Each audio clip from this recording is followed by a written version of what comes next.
जय संविधान, जय भीम, महात्मा गांधी की जय, गोडसे मुर्दाबाद। देखिए, किसी ऑर्गेनाइजेशन को बनते हुए अगर आपको देखना हो, बड़ी बखूबी देखना हो, तो आपको देखना होगा मान्यवर कांशीराम ने जिस प्रकार से DS4 बनाया था और उसके बाद बीएसपी को मजबूत किया था। संस्थाएं कैसे बनती हैं ये बात सीखनी है अगर, तो मान्यवर कांशीराम से सीखनी होगी। जैसे बाबा साहब भीमराव अंबेडकर ने दलित चेतना जागृत की और दलित अधिकारों के लिए संघर्ष किया, वैसे ही मान्यवर कांशीराम ने यह महसूस किया कि दलितों के हितों के लिए एक ऐसा संगठन होना चाहिए जो कि उनके अधिकारों के लिए लड़े और उनके अधिकार सुनिश्चित करे। और उन्हीं के बदौलत ये हो पाया कि उत्तर प्रदेश जैसे राज्य में बहन मायावती 4 बार मुख्यमंत्री बनी। मेहनत की मान्यवर कांशीराम ने और फल भोगा बहन मायावती ने। लेकिन शुरू में बहन मायावती एक दलित चेतना के प्रतीक थी, क्योंकि वो उसी वर्ग से आई थी, वो भी संघर्ष करके आई थी। लेकिन बाद में जिस प्रकार से वो भारतीय जनता पार्टी के पीछे लग गई और जिस प्रकार से पैसे के इमारतों और ढेरों के ऊपर वो खड़ी हो गई, और उसकी वजह से भारतीय जनता पार्टी ने उनको बिल्कुल एक प्रकार से निष्क्रिय कर दिया। और आज के तारीख में मान्यवर कांशीराम ने जो संघर्ष किया था और DS4 और बीएसपी जो बनाया था, वो ढह गया। वो जो 4 बार मुख्यमंत्री नहीं उत्तर प्रदेश की, आज उनकी ये स्थिति है कि एक भी उनका मेंबर ऑफ पार्लियामेंट नहीं है और एक विधानसभा में सदस्य है जो अपने बलबूते पे जीत के आया। लेकिन अगर सीखना है कि संगठन कैसे खड़ा किया जाता है, तो वो DS4 और बहुजन समाज पार्टी साइकिल से कांशीराम गांव गांव जाते थे, जो दलित वर्ग के प्रबुद्ध लोग थे उनको इकट्ठा करते थे और उनसे संवाद करते थे, उनको प्रेरित करते थे, उनको जागृत करते थे। और उसके आधार पे एक DS4 नामक संगठन खड़ा किया गया। और जब ये 24-25% जनसंख्या एक तरफ खड़ी हो गई, तो बाकी लोगों ने भी ये समझा इनके साथ ही जाना श्रेयस्कर है, और बहुजन समाज पार्टी एक मजबूत पार्टी बनके खड़ी हो गई। अब देखिए, ये बात तो ठीक है कि मान्यवर कांशीराम ने DS4 और बीएसपी को कैसे खड़ा किया, और इस बात के संदर्भ में मैं ये बात क्यों कह रहा हूं, वो इसलिए कह रहा हूं कि राहुल गांधी ने जो रणनीति बनाई और उस रणनीति पे काम करना शुरू किया, ये बात बिल्कुल सही है कि भारतीय जनता पार्टी और कांग्रेस पहले हमेशा से सामाजिक न्याय के मूल्यों से समझौता करती थी, और इसको राहुल गांधी ने एक्सेप्ट भी किया। उन्होंने कहा बिल्कुल ये कांग्रेस से गलती हुई, हम लोग सामाजिक न्याय के साथ नहीं थे। और आपको पता ही है, जब मंडल कमीशन का आंदोलन चला था, भारतीय जनता पार्टी और कांग्रेस दोनों उसके विरोध में थे। लेकिन राहुल गांधी ने जब ये सामाजिक न्याय की बात करनी शुरू की और उस चीज के लिए उसको गलत बताया और जातीय जनगणना की बात की, तो एक जो संघर्ष सामाजिक न्याय वाला है, उसको ये चेतना जागृत हुई कि राहुल गांधी तो वही बात कर रहे हैं जिसके लिए वो लोग संघर्ष करते आए हैं। देखिए, इसके लिए सबसे पहला जो कदम उठाया राहुल गांधी ने, और बड़े अच्छी रणनीति में उठाया, राहुल गांधी ने AICC ओबीसी मोर्चे के अध्यक्ष में अनिल जयहिंद नामक एक को नियुक्त किया। अनिल जयहिंद बेसिकली यदुवंशी हैं, यादव समाज से आते हैं, राजनीति में सक्रिय हैं, प्रैक्टिशनर हैं, और इनकी खूबी यह है कि इनके पिताजी सुभाष चंद्र बोस जी के साथ उनकी आजाद हिंद सेना में थे, आजाद हिंद फौज में थे। पहले वो अंग्रेजों की फौज में थे, अंग्रेजों की फौज में वो फिर सुभाष चंद्र बोस जी के साथ जुड़े तो उन्हें नौकरी से निकाल दिया गया। फिर वो फुल टाइम सुभाष चंद्र बोस जी के साथ जुड़ गए और उन्हीं के साथ रहने लगे। मैंने इनका बैकग्राउंड जो है वो सुभाष चंद्र बोस जी वाला है। अब इनको जब अध्यक्ष नियुक्त किया गया, तो बाकी तो बहुत सारे अध्यक्ष हुआ करते थे, निष्क्रिय रहते थे केवल पद के लिए, मंत्री पद के लिए, विधायक बनने के लिए। लेकिन ये आए अनिल जयहिंद, तो इन्होंने सामाजिक न्याय के पूरे हिंदुस्तान के अंदर उसी प्रकार से सम्मेलन करने शुरू किए जैसे मान्यवर कांशीराम ने किए और राहुल गांधी हर जगह गए। अनिल जैन ने वो बात समझ ली थी कि ये जो दलित वर्ग का चिंतक वर्ग है, जो एक्टिविस्ट है और जो अलग अलग अकेले अकेले संघर्ष कर रहा है, और अलग अलग अकेले अकेले संघर्ष कोई कर नहीं सकता, मानी बात है, वो कमजोर हो जाता है, उसके प्रतिद्वंदी पैदा हो जाते हैं। इसलिए उनको एक संगठन के नीचे लाना आवश्यक है और इसलिए उनसे संपर्क किया। अच्छा, ये जो एक्टिविस्ट थे इन्होंने भी ये सोचा कि अकेले अकेले लड़के तो बार बार उनपे एफआईआर होती है, पिटाई होती है और आरएसएस के लोग उनके घर में घुस जाते हैं, सारी चीजें होती है, तो उन्हें भी किसी बड़े बरगद की छाया में जाके खड़ा होना चाहिए।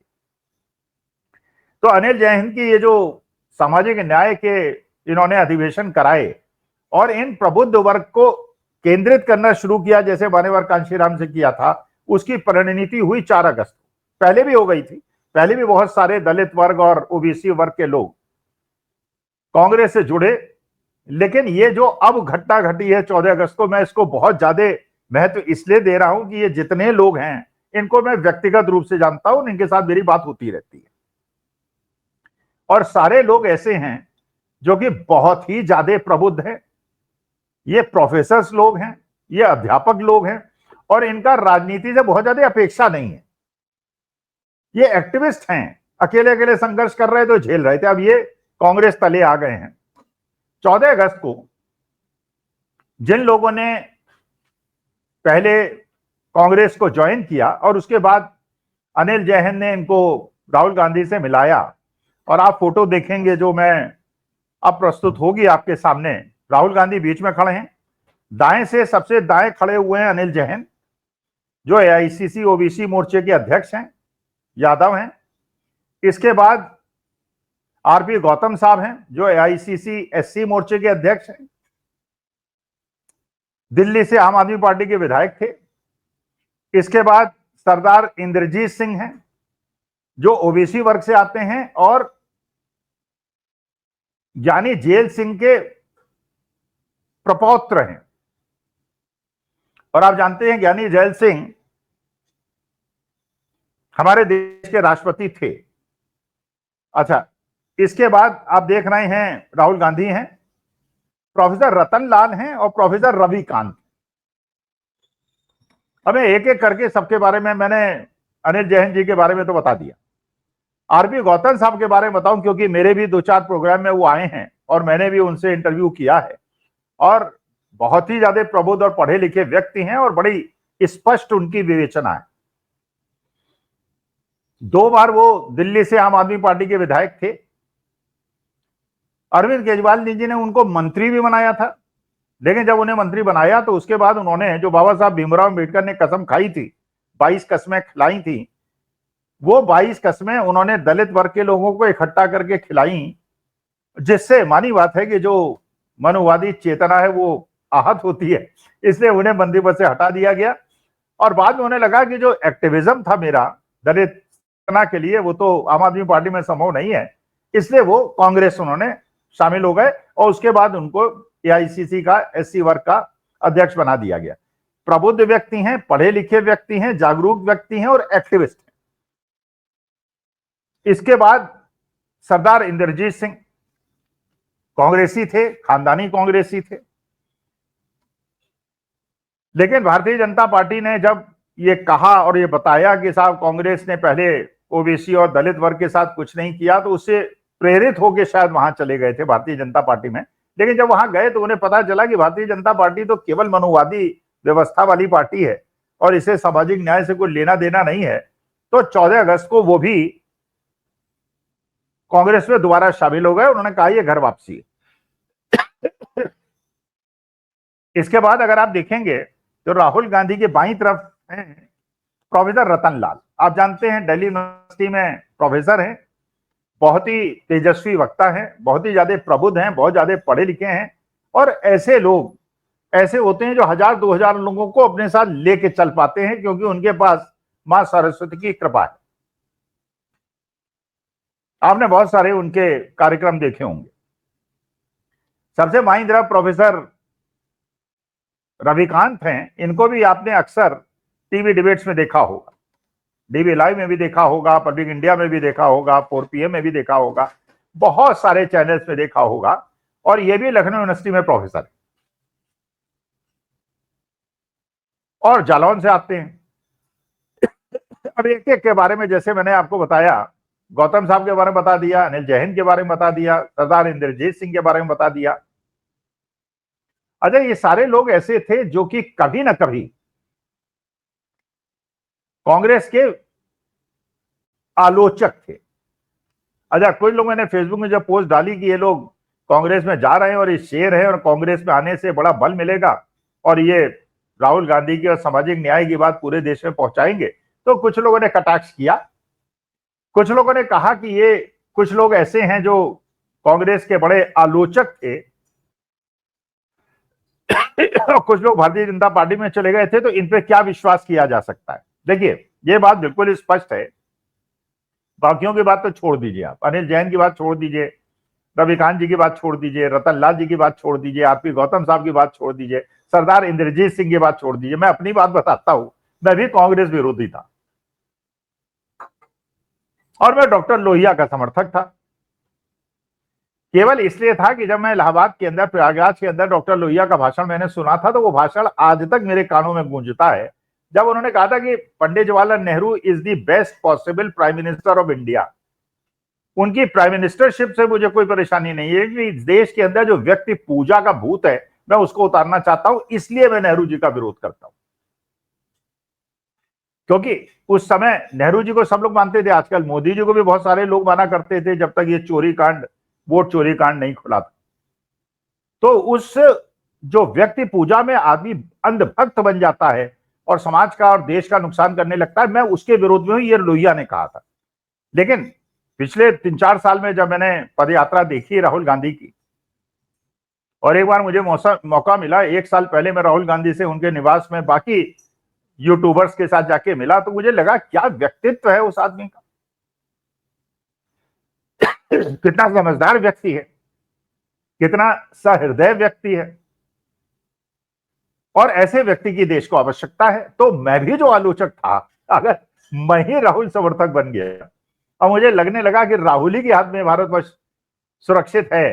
तो फिर मैं रविकांत जी का या रतन लाल जी का या इंद्रजीत सिंह जी का या आरपी गौतम साहब का दोष क्या निकालूं। मैं तो खुद ही कांग्रेस विरोधी था और आज के तारीख में मुझे लगता है इस देश की समस्याओं का समाधान अगर कोई कर सकता है तो वो राहुल गांधी कर सकते हैं। अब सवाल यह है कि जैसे मान्यवर कांशीराम ने प्रबुद्ध लोगों की, पढ़े लिखे समझदार लोगों की एक फौज खड़ी की थी, आप जितने लोगों को देख रहे हैं इस फोटो में, वो सारे लोग ऐसे हैं जो प्रबुद्ध हैं, पढ़े लिखे हैं, एक्टिविस्ट हैं, जनता तक उनकी पहुंच है, छात्रों को पढ़ाते हैं और इनकी कोई राजनीतिक अभिलाषा नहीं है, जैसे मेरी कोई राजनीतिक अभिलाषा नहीं, कोई इच्छा नहीं है किसी के यहाँ चाय पीने की, समोसा खाने की, किसी चीज की कोई इच्छा नहीं। मेरी केवल इच्छा है कि मेरे भारत माता